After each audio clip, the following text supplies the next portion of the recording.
Oi, gente, boa noite. Boa noite para você que tá chegando, Flavinha. Boa noite, Bebel. A gente tá aqui começando mais uma live, né? Um beijo, Carol de Cabo Frio, querida. Acho que a gente vem conversar agora nessa noite, nessa live, justamente alguns desdobramentos daquilo que a gente já tinha apontado como importante no início, enfim, das nossas lives em geral, né? Mas que hoje ganhou uma concretude. Então quero também dar um alô pra galera que tá no Telegram, Telegram, Facebook, galera do Facebook que tá acompanhando a gente. Hoje vamos ter a participação especial do nosso querido Chico Alencar. Chico Alencar, que é uma referência. Caiu aqui, só um momentinho. Desculpa, gente, voltando aqui. O quanto que é fundamental, figuras como Chico Alencar, que passou por essas casas legislativas, possa nos apresentar aqui também um aparato interessante de análise política, mas antes de tudo, da gente chamar o Chico, esperar que o Chico Alencar entrar, eu quero dizer para vocês que hoje a gente teve uma vitória muito simbólica e significativa. Realizamos uma reunião pública com líderes comunitários e também pesquisadores acadêmicos das universidades, o ERJ, o FRJ, PUC Rio também. A gente teve a presença da Nízia Trindade, que é essa mulher guerreira à frente da Fiocruz. Então a gente teve um debate muito bacana com o presidente da Alerj, André Siciliano. Também estavam presentes o líder do governo, o deputado Márcio Pacheco, deputada Marta Rocha, que é presidenta da Comissão de Saúde da Alerj. Nossa bancada estava toda presente também nessa reunião. E foi um momento fundamental de construção da possibilidade, Chico Alencar na área, da possibilidade real da gente construir e dar visibilidade, na verdade, ao plano de enfrentamento ao Covid-19 nas favelas, né? Esse plano foi construído a muitas mãos, com líderes comunitários e também esses pesquisadores de diferentes áreas de ensino, que formularam ações para que fossem mitigadas o Covid na favela, né? Principalmente no que tange ao acesso a serviço público e também garantia de assistência na saúde. Então hoje foi muito importante, muito fundamental. A gente conseguiu o compromisso do presidente da Alerj em dar um suporte orçamentário para que esse plano possa vir a ser uma realidade. A gente conseguiu também um compromisso do líder do governo na criação de um gabinete de crise do Covid-19 nas favelas, que estava prevista no plano. Então, hoje tivemos vitórias significativas na Alerj para fazer com que esse plano, formulado a muitas mãos, né, por esses líderes comunitários e também pesquisadores, possa sair do papel.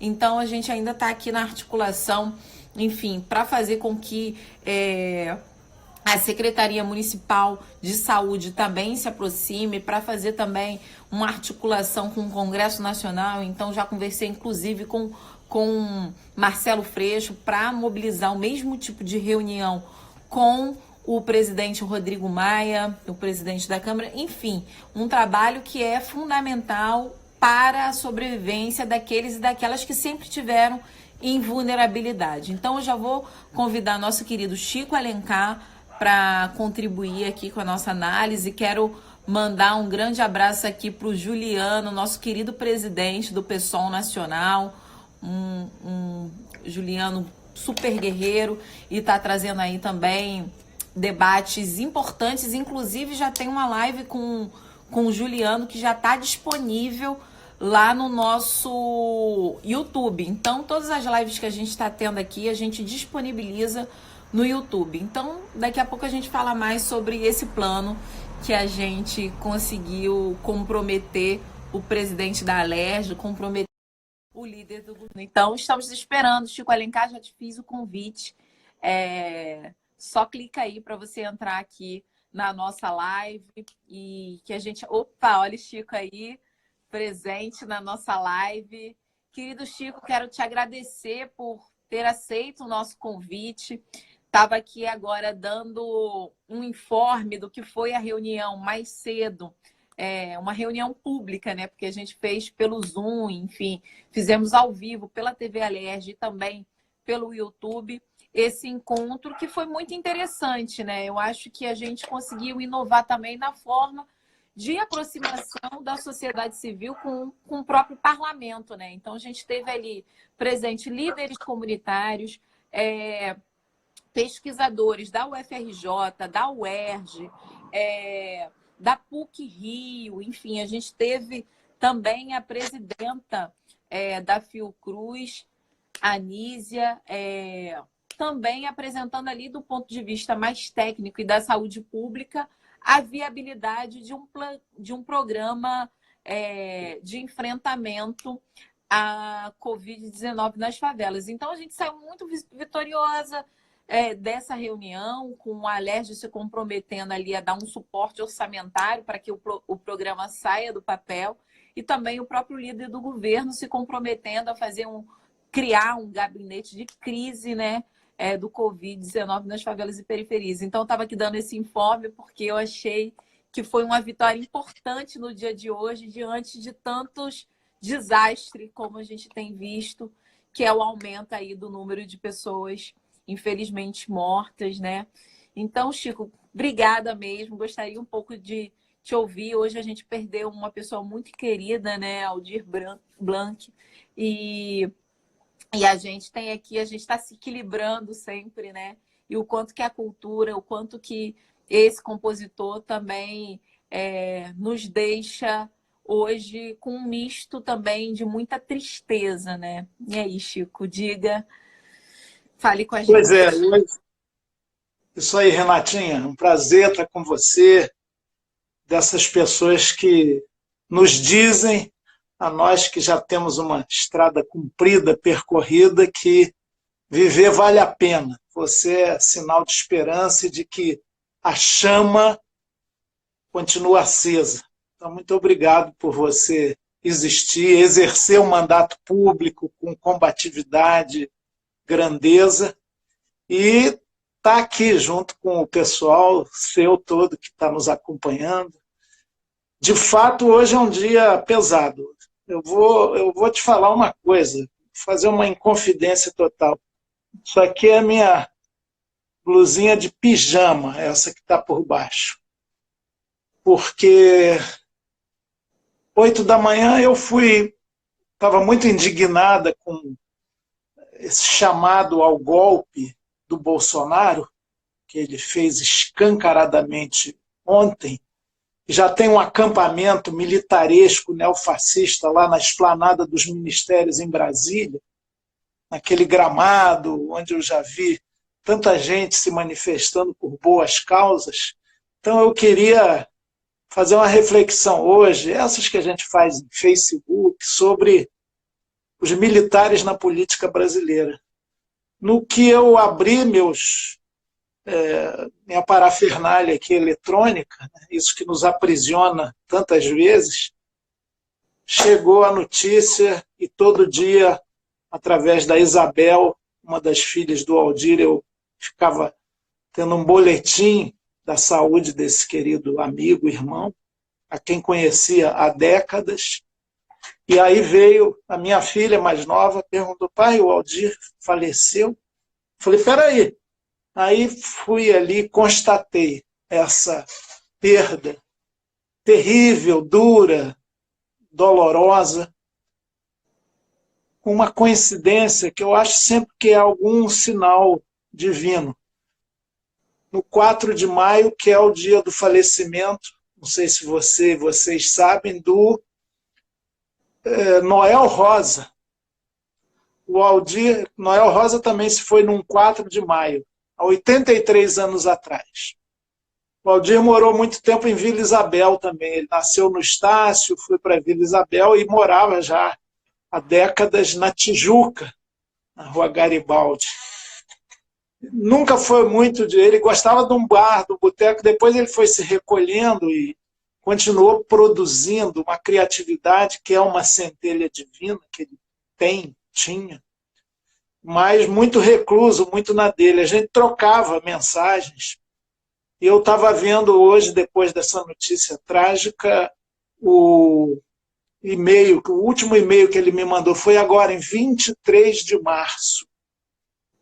E olha que paradoxal, ele falava da tristeza dele, da agonia dele, da Mary, da sua mulher, em não poder ver os netos. Ele adorava os netos. Ele falou, filho é uma pancada, mais neto é uma coisa do outro mundo.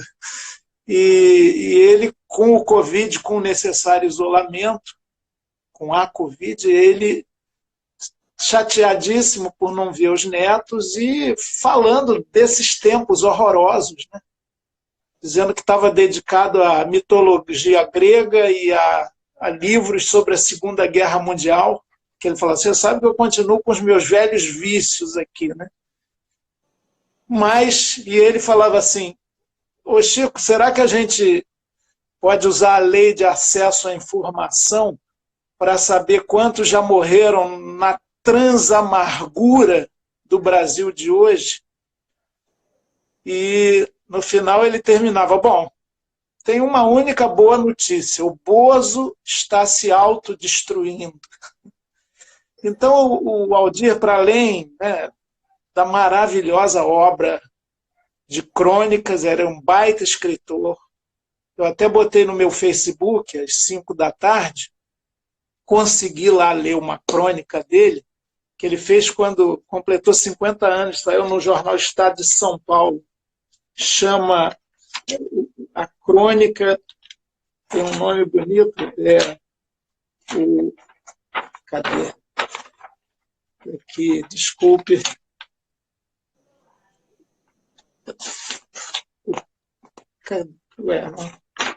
Não estou achando, não. A flecha do tempo atinge o alvo. E ele fala, inclusive um brevíssimo trecho, muito menor do que esse, comprido, que eu li no Facebook, para ninguém ouvir mesmo, as pessoas não têm paciência, mas ele diz o seguinte, abraço meu neto, me despedindo, dizendo adeus, com um sentimento paradoxal de que vou durar para sempre nele e nos netos dele. Abraço meu neto como se já não fosse mais nada, mas como se fosse eterno. Abraço meu neto, abraçando a mim mesmo. Então, fora a obra, além da poesia, das crônicas, dos livros, a obra musical dele, que era maravilhosa. O meu filho, Emanuel Manu, hoje ele fez lá no Twitter dele uma enquete, qual a melhor música do Aldir?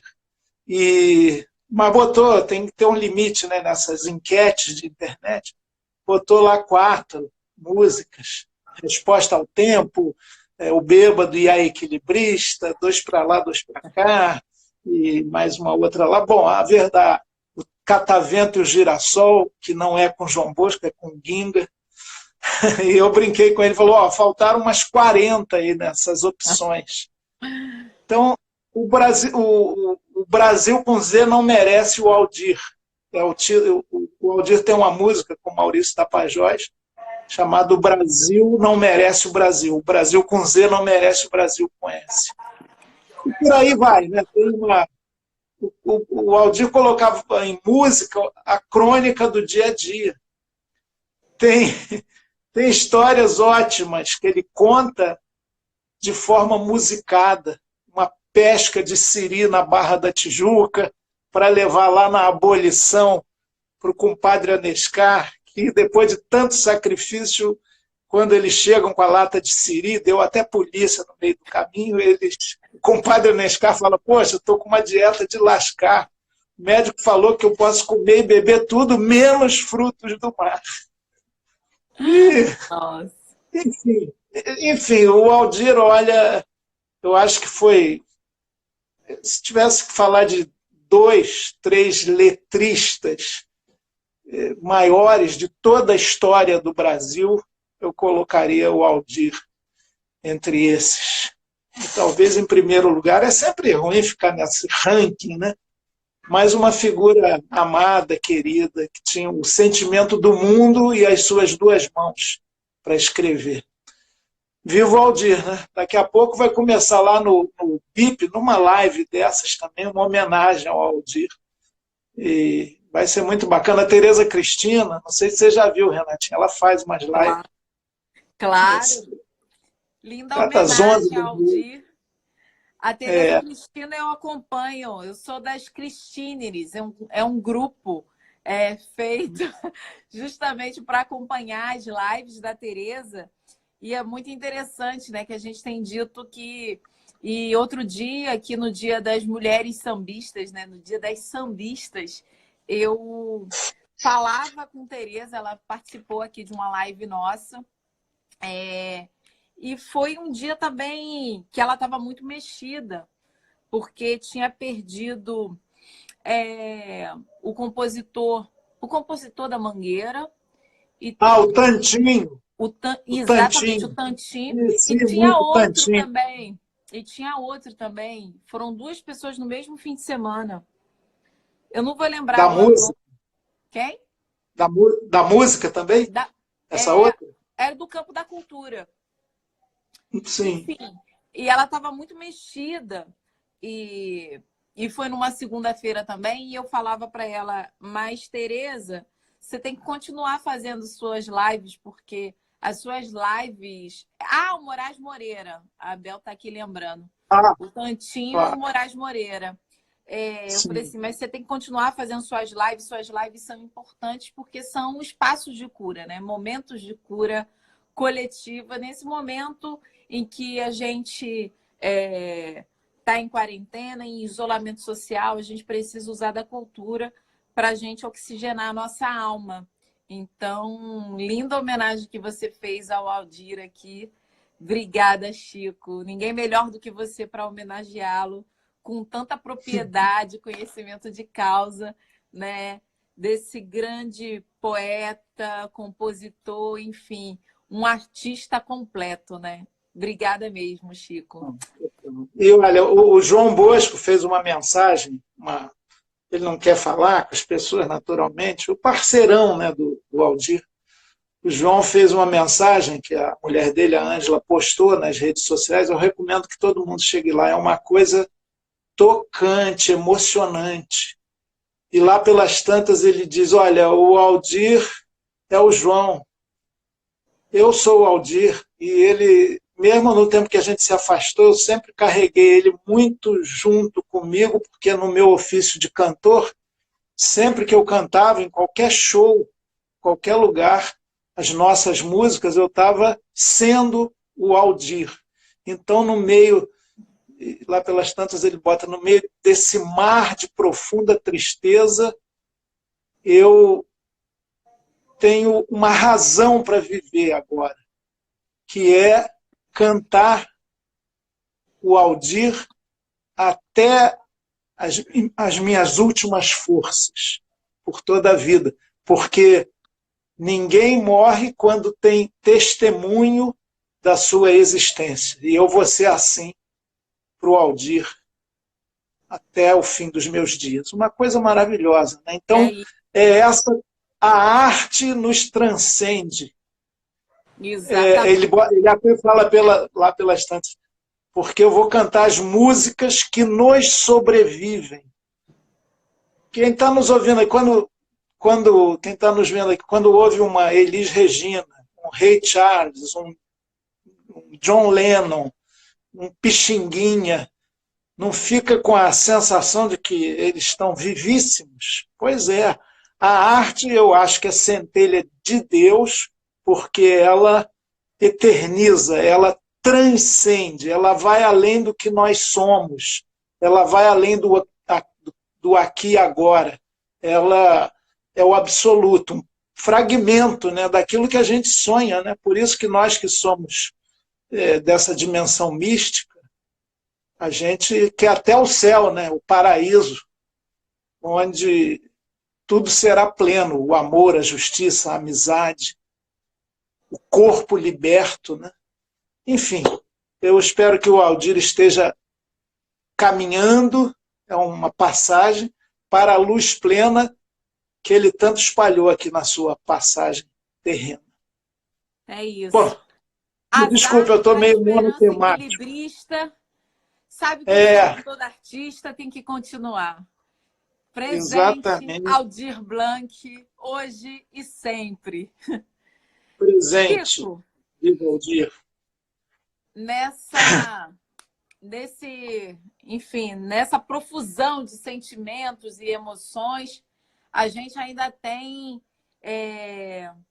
uma tarefa importante, né, de levar e de trazer, enfim, análise sobre isso que você começou na abertura da sua fala a trazer, que é basicamente o ataque à democracia, o ataque à Constituição brasileira, enfim, respaldado aí pelo presidente Jair Bolsonaro, esse que se demonstra cada vez mais como um Bolsonaro, o quanto que ele constrói também uma narrativa muito afinada com toda a política fascista, né, e de apropriação autoritária do Estado.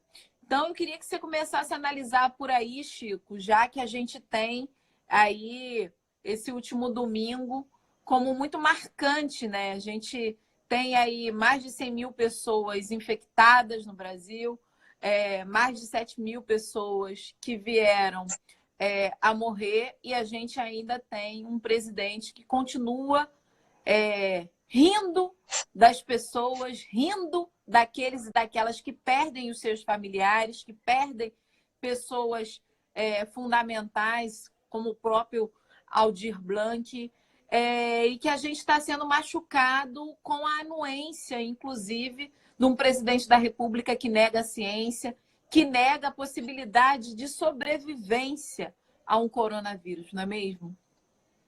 Isso. Nós vivemos uma quadra terrível da nossa história. Um período tenebroso, há uma escalada neofascista. Eu procuro ser muito cuidadoso, por dever de ofício, eu sou um professor, um velho professor de história, com determinadas categorias que a gente use, fascista, nazista e tal. Mas eu tenho convicção de que há um núcleo ativo neofascista no Brasil, que aspira à tomada plena do poder de maneira centralizada e que tem em Bolsonaro o seu grande Duce, o seu grande Führer, o seu grande capo de tutti capi, o seu grande prestidigitador, o seu grande líder.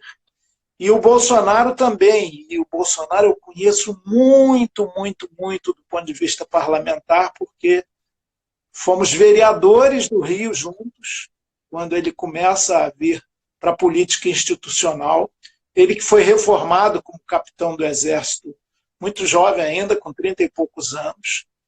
Até segundo o ex-ditador general Ernesto Geisel, ele foi um péssimo soldado, mas o Bolsonaro ele saiu fora rápido da carreira militar, porque queria jogar bomba, agitava, fazia muita confusão lá, sempre numa perspectiva individualista ou de pequenos grupos, e disputa uma eleição como grande defensor da ditadura já nos anos 80. Ele entra na cena política como um defensor do regime militar.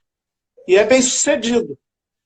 E de lá para cá ele exerceu não só esse mandato de vereador, como elegeu família, com o sobrenome Bolsonaro, os filhos, e ele próprio exerceu 8 mandatos de deputado. E o Bolsonaro se interessava para conhecer o Brasil? Não. Estudava alguma coisa? Não. Tinha algum aprofundamento em relação à nossa realidade? Não. Ele era bitemático. Suas preocupações no parlamento, no exercício de mandatos. Primeiro, com o regime autoritário, o regime militar, a propagação, a propaganda do regime militar, a ponto de ter como grande ídolo o coronel Brilhante Ustra, o principal organizador e supervisor da tortura oficial no Brasil, que supervisionou e orientou a instalação de salas de tortura as mais bárbaras e terríveis em diversas unidades militares, espaços públicos, portanto, do Brasil inteiro.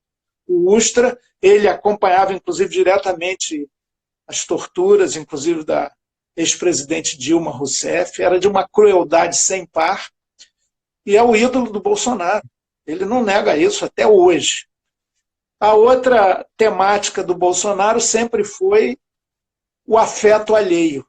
Deve revelar muita coisa mal resolvida dentro dele, mas, de qualquer maneira, eu lembro lá na Câmara dos Deputados, quando tinha audiência pública da Comissão de Direitos Humanos para discutir os direitos LGBT+, para discutir a transfobia, a homofobia, ele fazia questão de ir.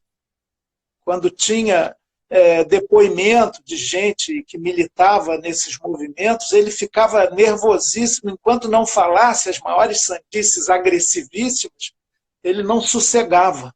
Então, uma coisa muito doentia, o que ele azucrinava nosso companheiro Jean Willis, assim, às vezes passando, falando uma gracinha, fazendo uma coisa baixa.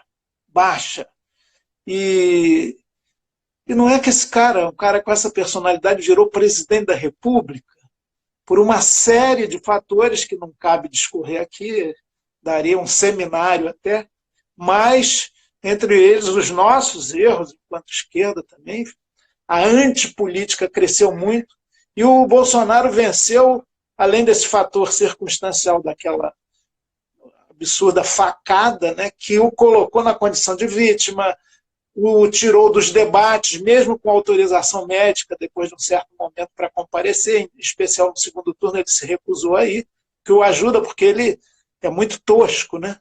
Mas ele conseguiu vender algo muito importante, a ideia de que ele é contra o sistema.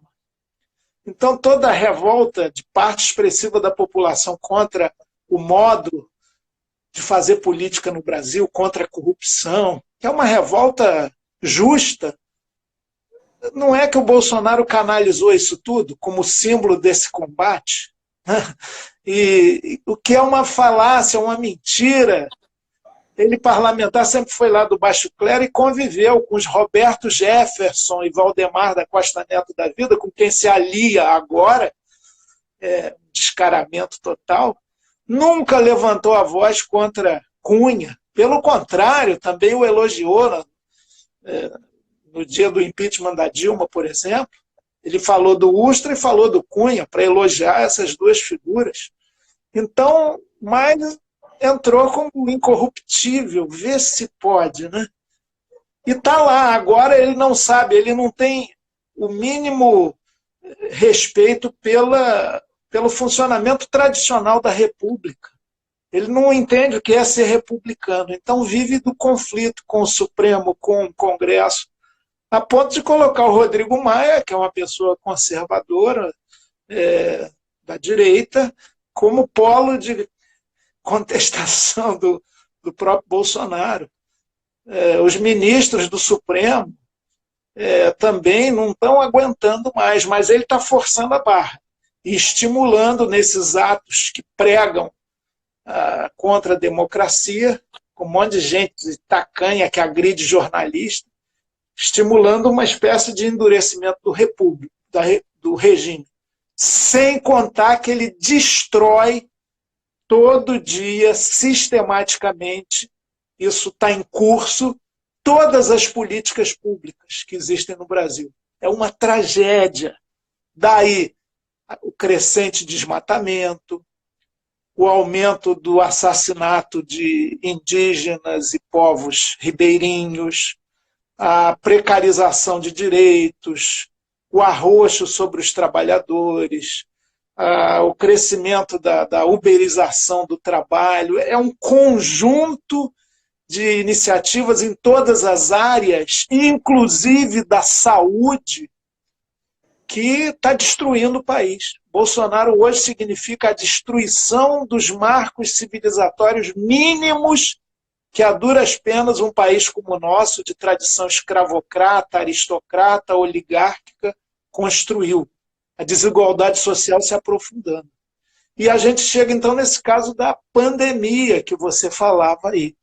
É o pior governo do mundo no combate a esse mal. E olha, aí não é a questão de ser de ultradireita, não, porque tem governante no mundo, governante conservador e de direita, que está sabendo enfrentar e liderar o país e as diferentes instâncias de governo para enfrentar isso. O Bolsonaro não, ele joga contra, ele é hoje o arauto da morte no Brasil, com todas as atitudes dele contra o isolamento. Ele pegou a Covid, tudo indica, mas nega isso, mente e não apresenta o exame. Por quê? Porque ele quer ter carta branca para contaminar todo mundo com as suas ideias autoritárias e até fisicamente. É uma tragédia, enfim, é uma tragédia total. Me desculpe me alongar, Renatinha, mas é que falar disso, né, desse drama brasileiro, é difícil ser sintético. Vamos lá, vamos prosseguir. Imagina, Chico, te ouvir é sempre uma aula. Tenho certeza que as pessoas também estão gostando, então não se preocupe. Na verdade, a gente só precisa terminar essa live às 7h30, porque a gente não tem o tempo da Tereza Cristina, que tem 3 horas de live, né? Ela já conseguiu engajar o Instagram dela, né? A gente só tem 1 hora, então... Ela vai pela madrugada dentro, né? Ela vai Tereza. pela madrugada. A gente ela começa às 11. Eu só fui lá uma vez. Eu fui lá uma vez só, no sábado passado. Entrei lá 11h30 da noite. Eu saí 1h30, que eu já não aguentava mais. Sensacional. É sensacional. Ela passou outro dia cantando Elis Regina, Djavan. É uma coisa que você não consegue sair da live, né? Quando você entrar, você vai saber que você tem que continuar ali. Não dá para sair. Então, ela tem esse tempo de 3 horas de live. A gente ainda tem só 1 hora, porque a gente ainda não engajou a página. Por isso que eu peço para vocês colocarem coraçãozinho aí do lado, convidar os amigos para assistirem a live, para a gente conseguir engajar a página e fazer com que a gente possa, inclusive, Chico Alencar, trazer para as pessoas as nossas iniciativas, né, dentro da Alerj e também fora dela, porque eu acho que a gente tem trabalhado de maneira muito interessante com as proposições do pessoal em geral, né, que é basicamente proposições que levam em consideração a revogação do teto dos gastos, que para a gente não é gastos, na verdade, é investimentos, né? Porque quando você deixa de investir em saúde, educação, enfim, assistência social, a gente tem o problema que está colocado hoje, concretamente, né? Então, tem diretrizes fundamentais que a gente tem construído na política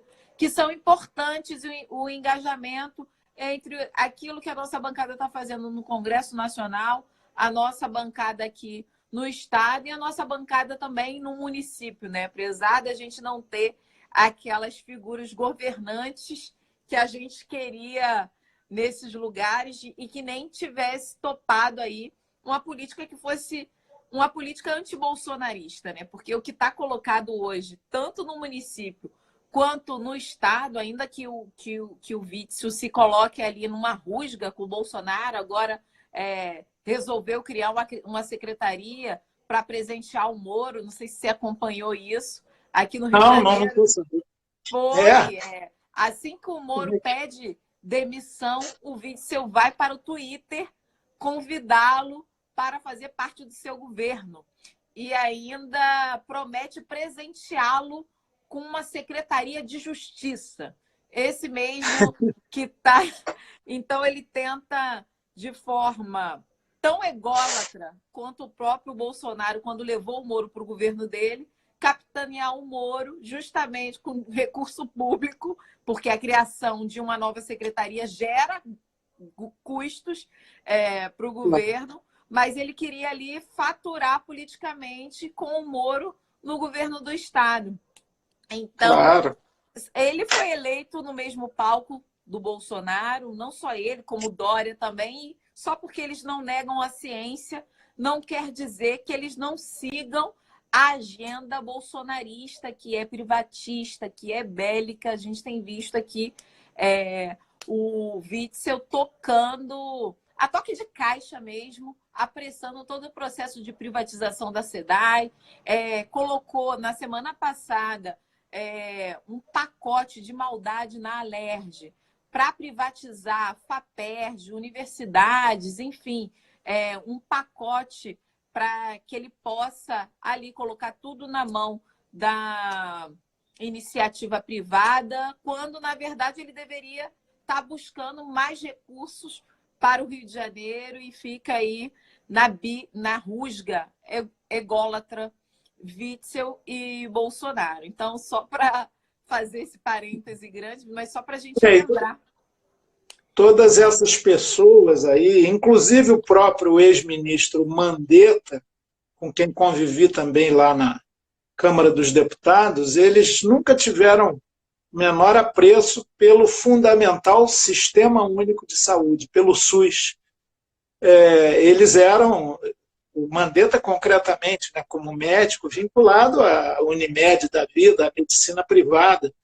E, a despeito disso, reconheço, teve uma atuação minimamente razoável no governo federal, no Ministério da Saúde. Mas, como isso foi reconhecido, é outra característica doentia do Bolsonaro, ele não admitiu que alguém tivesse mais projeção até do que ele, começasse a aparecer demais, então tratou de demiti-lo em plena pandemia, que assim, em qualquer lugar do mundo, um presidente que fizesse isso seria destituído.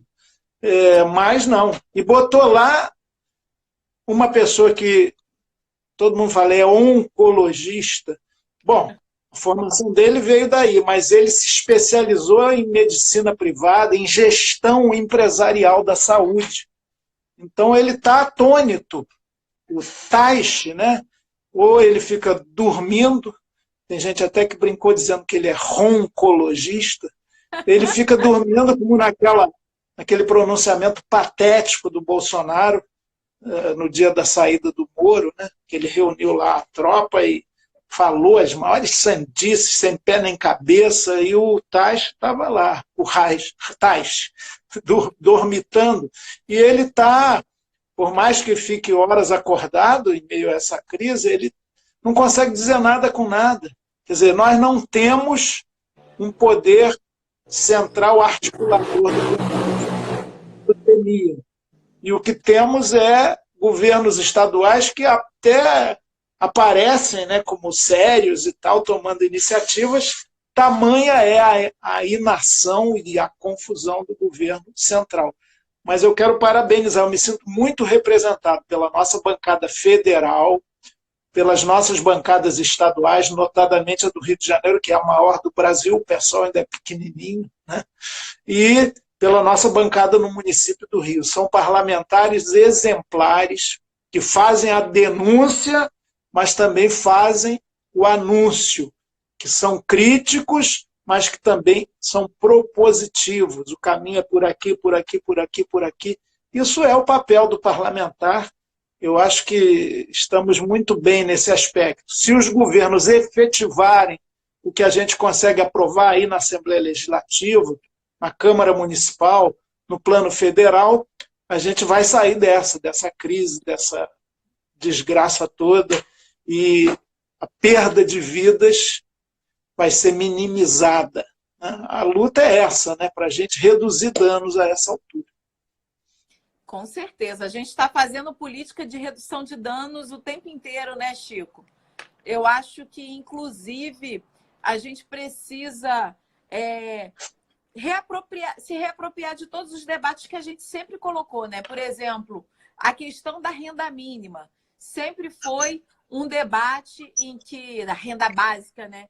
Que a esquerda defendeu, e agora, quando ela vira uma realidade, a gente precisa também encontrar uma forma de fazer ela ser uma realidade também depois da pandemia, né? Porque é fundamental. Só para você ter uma ideia, fizemos uma proposta na LERJ justamente para adequar a renda básica à realidade do Rio de Janeiro, que é um estado que tem basicamente um custo de vida maior do que muitos outros, né? Claro que São Paulo também é um estado que tem um alto custo de vida.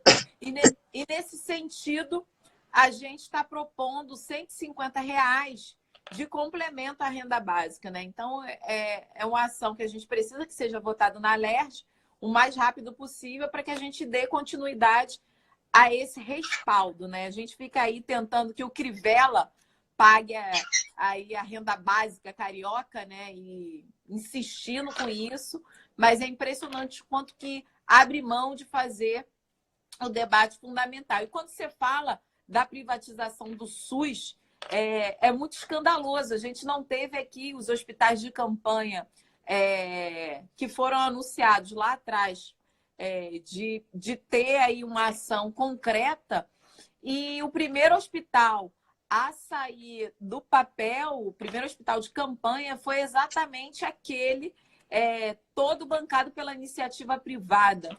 Então, o aporte ali do Estado foi basicamente a cessão do terreno, mas quem está coordenando é toda a iniciativa privada da saúde do Rio de Janeiro. Então, só para ver que também há a possibilidade, não só isso, quando a gente olha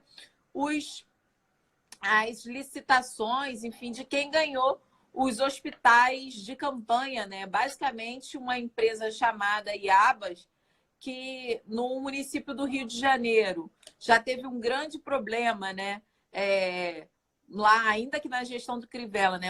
Um AOS, que prestou um péssimo serviço, tanto que nem o Crivella quis mais, e é essa mesma empresa que vai para a sustentação, enfim, que ganhou a licitação aí dos hospitais de campanha no estado do Rio de Janeiro. Ou seja, a empresa que deveria ser riscada do mapa de licitações, ela é presenteada com a gestão dos hospitais de campanha. Então, acontece essas coisas que a gente precisa colocar para o debate para que a gente possa ter clareza, né? Agora, Chico, quando você fala todo o desapreço do Bolsonaro à democracia e o quanto que a gente teve ali os bolsonaristas atacando não só os jornalistas, mas atacaram também os profissionais da saúde, enfermeiros, enfim, que estavam ali se manifestando, é muito simbólico de como vai se construindo também uma conformação social de uma defesa cega a uma figura como o Bolsonaro que despreza a possibilidade das pessoas saírem vivas dessa pandemia. Então, é muito sério isso que a gente está vivendo. Também queria que você também observasse quais são os caminhos que a gente tem nesse momento para sair dessa situação. O Aldir aqui está até lembrando, né, que o tomógrafo que estava previsto para a UPA da Rocinha foi instalado na Igreja Universal do Reino de Deus, né? O quanto que também a gente tem no âmbito municipal essa relação do Crivella com a Universal, ao mesmo tempo que o Crivella se coloca aí no esteio bolsonarista.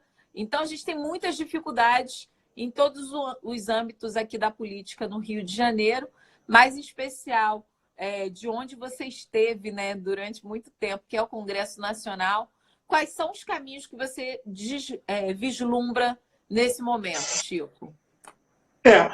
Bom, o momento é excepcional, é extraordinário, portanto, exige uma atuação excepcional, extraordinária, imediata. Não é nada para depois, não. É imediata aqui e agora. E está tudo dado. Me parece que é muito simples. Ponto 1. Insistir na importância do isolamento social. As pessoas que não têm qualquer obrigação essencial de sair de casa não devem sair de casa. Não é só do grupo de risco, não. No meu caso, é qualquer pessoa. Se puder ficar em casa, fica. Segundo, garantir a locomoção, os meios de trabalho e os equipamentos de proteção, inclusive para caixas de supermercado, para garis da Conlurb, para aqueles que têm que trabalhar, para a gente poder sobreviver, comer, né, caminhar nesses dias. Essa turma heróica que está no trabalho na labuta, varrendo as ruas, trabalhando no mercado, nos hospitais, por óbvio, ela tem que ter toda a proteção e todas as condições de se deslocar. Em terceiro lugar, a testagem é muito importante. Hoje a gente vai chegar a 7.300 mortes, provavelmente. É uma tragédia, mas, na verdade, são muito mais. Deve ter quase o dobro disso, porque há uma tremenda subnotificação, tanto de casos, que já chegam a 100 mil brevemente, quanto de mortes. Então, isso é só a estrutura oficial funcionar melhor. E o mapeamento, há instituições de universidade pública que têm esses mapeamentos, inclusive nos estados, que sabem onde há mais incidência e expansão da virose e onde ela está mais controlada e contida. Então, quando já começa a se insistir, o pessoal não aguenta mais de 40 dias no isolamento, quando começa essa pressão para sair, isso tem que ser feito criteriosamente, senão o vírus volta, a expansão cresce e a gente perde tudo que acumulou para conter a chamada curva de ascensão da doença. Então, a saída tem que ser paulatina, criteriosa, região por região, estudando cada caso, vendo o que pode abrir, o que não pode. Enfim, eu fico abismado, porque acaba tendo uma discussão tola que muito governo federal coloca, se isolamento horizontal ou vertical. Remédio, lembra? O Bolsonaro também ele virou garoto propaganda da tal cloroquina, que agora sumiu do papo, né? O cara vende aquilo como se fosse a solução. Teve uma corrida às farmácias, e quem precisava do remédio para outras doenças que já existia, para o Covid não tem nenhum remédio, para a Covid não tem nenhum remédio já comprovado cientificamente, ficou sem. Então fez uma balbúrdia, isso é que é balbúrdia. E então joga-se, é muita fumaça, muita espuma e muita dispersão de esforços. Esse pagamento da renda básica emergencial é fundamental. Está uma bagunça também, muito desorganizada, tem gente que não consegue receber e precisa a beça. Enfim, tem vários mecanismos do Estado brasileiro, aquele que muitos repudiavam, diziam que era uma máquina absurda, que tem que privatizar tudo, agora estão descobrindo, né? O poder público, as políticas sociais, o do Estado. Tem uma onda de neo-keynesianismo. Lord Keynes foi um grande economista do século passado, que depois da grande crise mundial do capitalismo começou a afirmar os fundamentos do chamado Estado social, que é a presença assim, do poder público como regulador, como promotor de programas sociais, não é o privatismo total, não. Mas o neoliberalismo puro e duro, que se consolida nos anos 80 do século passado, começou a praticar o Estado mínimo, desmontar essa máquina que agora, numa crise planetária como essa, se mostra extremamente necessária, extremamente importante. Então, o caminho eu acho que é claro, e a articulação entre os entes da federação, coisa que o Bolsonaro inviabiliza. Sensibilidade social, não é e daí que morreram 7 mil. Isso é o cúmulo da agressão às famílias enlutadas e a quem está sofrendo, essa multidão de milhões de pessoas sofrendo, famílias desesperadas no Brasil. Então, a gente precisa de mais humanismo até e políticas concretas. Está tudo à mão. Inclusive, controle da epidemia, mas as autoridades têm falhado gravemente nesse aspecto.